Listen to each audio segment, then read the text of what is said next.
네, 유일인 방송통신심의위원장의 민원사주 의혹과 관련해서 진상규명을 강력히 촉구하던 김효진, 옥시찬 두 방심위원이 지난 17일 해촉됐는데요. 이 두 분 가운데 한 분인 김효진 전 위원 전화 연결해서 어떻게 된 일인지 자세히 들어보도록 하겠습니다. 나와 계시죠? 네, 안녕하세요. 네, 결국 해촉되셨는데 심경이 어떠십니까? 저는 언제든 해촉될 수 있다는 생각을 하고 있어서 그랬는지 크게 이렇게 놀라거나 당황하지는 않았습니다. 언제든지 네. 해촉될 수 있다고 언제부터 그렇게 생각을 하셨던 거예요? 정현주 전 위원장님 등 다른 야권 의원들이 해촉이 될 때, 예. 저도 그럴 수 있겠다라는 음, 생각을 했습니다. 그래요. 그러면 해촉 네. 사유는 사실상 별로 중요한 건이 아니다 이런 말씀으로도 해석이 가능하겠네요. 그러면 그렇습니다. 아무튼 근데 해촉 사유는 네. 지난 3일 방심위 전체회의 안건을 기자들한테 미리 제공했다는 건데요. 이거에 대해서 어떤 말씀 주시겠습니까? 네, 그러니까 그날 회의 안건들 음, 유일인 위원장의 민원사주 의혹 관련한 안건 3개는 예, 이미 기자들한테 공지가 돼 있었어요. 예, 예. 그런데 여권 의원들이 불참하는 바람에 회의 2시간 전에 취소가 돼버리거든요. 예. 그래서 제가 취재원 기자들한테 이 안건들을 어떤 취지에서 제의했는지 구체적으로 설명을 했습니다.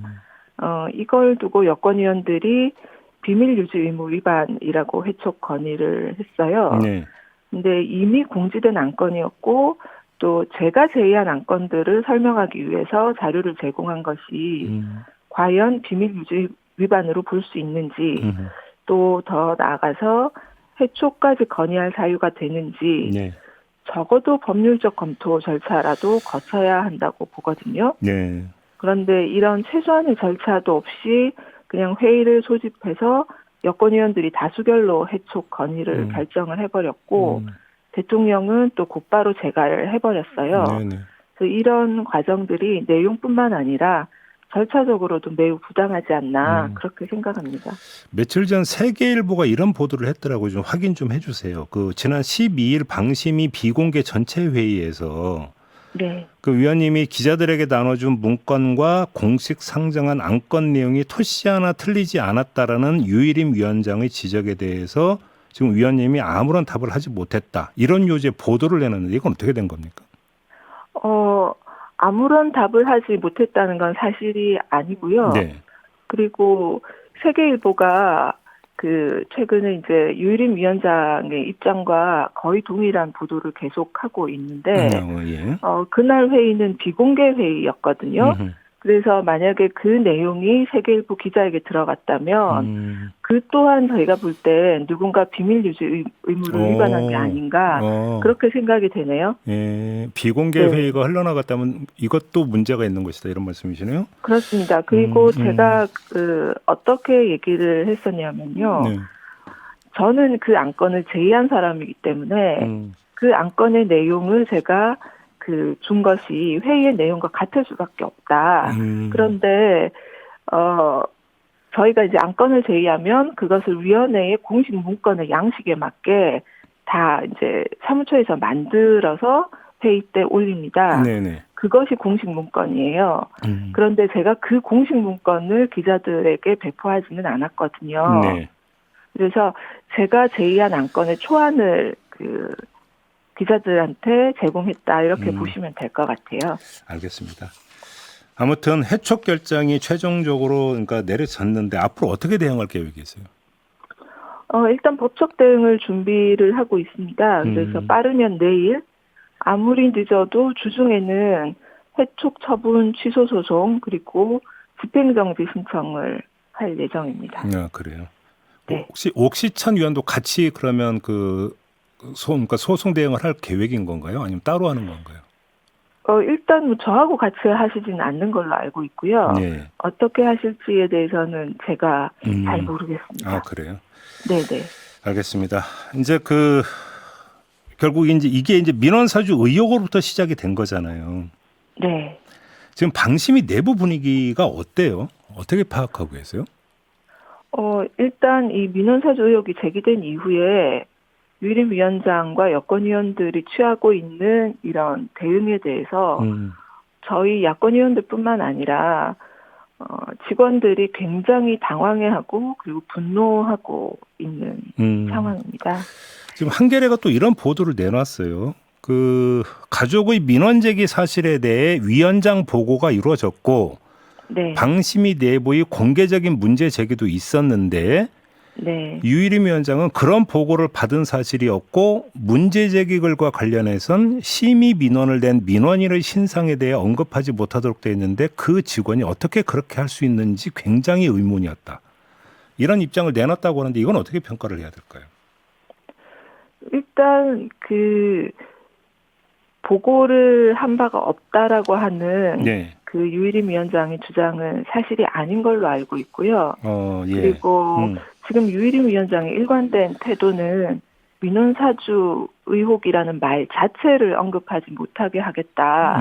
그런 그 취지로 보입니다. 네. 그래서 회의에 안건이 올라오면 회의를 무산시키거나 또는 회의를 파행으로 이끌어서 논의를 못하게 하는 일종의 어떤 그런 전술인 것 같고 이것이 그 공권력이 개입해 들어와서 공익 신고자들에 대한 공익 신고자에 대한 어떤 그 탄압이 좀 구체화될 때까지 계속되지 않을까 저는 그렇게 보고 있습니다. 그럼 위원님도 이 민원 사주 의혹이 있다라는 걸 그 국민권익위원회에 공익 신고가 된 후에 하셨어요? 이 정도의 엄청난 내용이라는 건 저도 보도를 보고 알았고요. 네.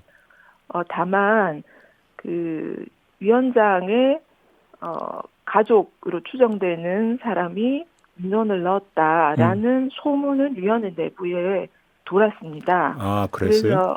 그래서 저는 뭐 한두 분 정도가 아닐까라고 생각을 했었고 또 우리 직원이 내부 그 게시판에 그런 글들을 올린 적이 있었기 때문에 그런 글이라고 하는 게 가족이 민원을 넣은 것 같다라는 그런 요제 글인가요? 가족이라고는 하지 않았던 것으로 알고 있고요. 예. 특수관계인이 민원을 넣었는데 왜 심의를 회피하지 않느냐라는 문제 제기를 했고 제가 그것을 회의에서 위원장에게 물어본 적이 있습니다. 그럼 이거는 보도 나오기 전입니까? 그렇습니다. 그래서 그런 소문은 위원회 내부에 이미 파다하게 퍼져 있었고 직원이 그런 문제 제기를 했다는 사실은 다 알려져 있었고 그러면 그거에 대해서 유일임 위원장은 뭐라고 답을 하던가요? 역시 비슷한 반응을 보였습니다. 민원인과 관련되어서 이렇게 그 언급하는 것 자체가 부적절하다라고 회피를 했죠. 그래요? 네. 다른 이야기는 더 없었고? 그런 문제 제기를 한 직원에게 뭔가 제재를 해야 되지 않나 이런 취지의 말도 했던 것 같습니다. 제가 회의에서 공식적으로 문제 제기를 했을 때. 문제 제기를 했더니. 그래서 제가 그런 문제 제기를 하면 위원장으로서는 고마워해야 하는 거 아닌가. 민원인 중에 특수한 관계인이 민원을 넣었으면 그것을 회피할 수 있는 기회를 준 거니까 오히려 그 직원에게는 고마워하셔야 된다. 그런 취지의 얘기를 했습니다. 근데 그 통상적으로는 그 누군가가 위원장의 특수관계인이 민원을 넣은 것 같다라고 만약에 의혹을 제기를 하면 그거 어떻게 된 건데 뭔데 이런 식으로 나와야 되는 게 그러니까 통상적인 그 반응 아닙니까? 근데 이런 반응은 없었습니까? 제가 알기에는 그런 반응이 없었던 것으로 알고 한겨레에서 보도한 것처럼 그 회피할 것을 이제 사무처 직원이 얘기를 했을 때에도 무시한 것으로 알고 있습니다. 그 유일임 위원장은 그렇다 치고요. 여권 추천 위원들이 있잖아요. 네. 이분들은 사석이나 이런 데서는 이런 얘기 안 합니까? 민원사주 의혹에 대해서? 아마 이런 질문을 저한테 하시는 이유가 다른 여권위원들은 그래도 민원사주 의혹을 좀 곤혹스러워하지 않을까? 또는 속으로는 문제라고 여기지 않을까? 그렇게 생각하시는 것 같은데요. 전혀 그렇지가 않습니다. 그러니까 단적으로 저를 해촉하기 위해서 전체 회의를 소집하신 분들이 유 위원장을 제외한 나머지 여권위원 3분이었고요. 음흠. 그 회의에서 3분 모두 저를 해촉해야 한다고 아주 강력하게 말씀을 하셨는데 전혀 거리낌이 없었습니다. 그래요. 예, 아시겠지만 그 민원사주 의혹에 연루된 민원들은 전부 뉴스타파의 김만배 인터뷰를 인용 보도한 방송사들을 제재해달라. 예. 그런 내용이거든요. 예. 그래서 이 민원들을 근거로 해서 여권위원들이 4개 방송사에 모두 1억 4천만 원의 과징금 제재를 내렸어요. 예, 그러다 보니까 민원사주 의혹이 이 과징금 제재의 정당성을 뿌리부터 흔들 수 있겠다. 그런 우려 때문에 여권위원들 모두가 유 위원장과 한마음으로 대응하는 것이 아닐까 그렇게 추정을 해봅니다. 그러면 그 내부에 이게 그 위원장 특수관계인이 민원을 넣었는데 왜 회피하지 않느냐라고는 글이 올라온 단계에서나 아니면 그걸 보고 위원님이 회의에서 문제 제기를 하는 그 단계에서나 여권 추천 방심 위원들이 이게 그러면 진실이 무엇인지에 대한 관심은 당연히 표명을 하는 게 상식 아닙니까? 그것이 상식이긴 한데 그런 상식적인 일들은 없었습니다. 그런 관심 표명도 없었습니까? 이 특수관계인이 누군지, 왜 냈는지. 네, 물론입니다. 이런 애 관심 표명도 없었다고요? 네. 그래요. 알겠습니다. 그 지금 이제 이렇게 되면 유일한 야권 추천 방심위원인 윤성옥 위원이 방심이 모든 심의 활동과 회의 참석을 중단하겠다 이렇게 밝혔는데요. 이 결정을 어떻게 평가하세요? 윤성옥 위원님 입장문을 저도 봤는데요. 야권 위원으로 유일하게 남게 된 상황에서 정말 고민 끝에 내리신 결정이다. 라는 생각이 들어서 저는 일단 존중해야 하지 않나 이렇게 봅니다. 그래요? 사실상 정상적인 논의가 뭐 그전에도 4대3 구조에서도 힘들었는데 한 명만 남게 된 상황에서는 불가능하다 이렇게 판단하신 것 같아요. 마지막으로 좀 그 방심에 대한 압수수색도 있었잖아요. 그다음에 뭐 감찰 내부 어떤 그 조사를 통해서 이 그 뭐 제보자라고 해야 될까요? 아무튼 이 사람도 특정이 됐다는 보도도 있었는데 이제 구체적으로 지금 경찰 수사 어떻게 되고 있는지 혹시 이런 얘기는 들으신 바가 없습니까?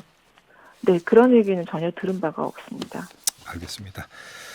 자, 오늘 말씀 여기까지 듣도록 하겠습니다. 고맙습니다. 네, 감사합니다. 네, 김효진 전 방심위원과 함께했고요. 이 인터뷰 내용에 대해서 반론이 있다면 유일인 방심위원장이든 그 누구든 이 반론 기회는 열려 있다는 점 강조해서 말씀을 드리면서 이번 인터뷰 마무리하겠습니다.